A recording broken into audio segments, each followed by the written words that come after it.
guys, palakpan natin po natin si Sir Randall at si Nana. Okay, next, wish ko or message para sa lahat. Ang wish ko sa anak ko, sana kumaki ka ng pinakot sa Diyos, una-una, lagi mo mag-understand,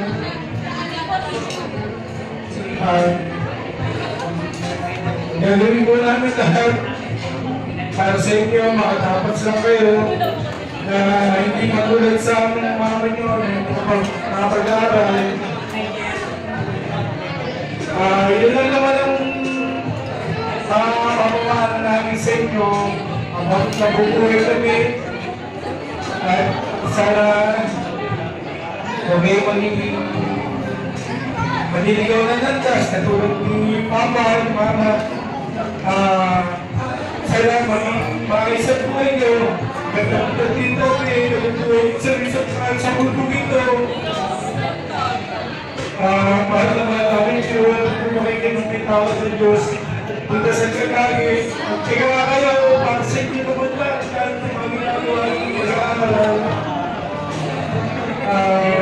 Una, para sa mga kita, kailangan ng Diyo.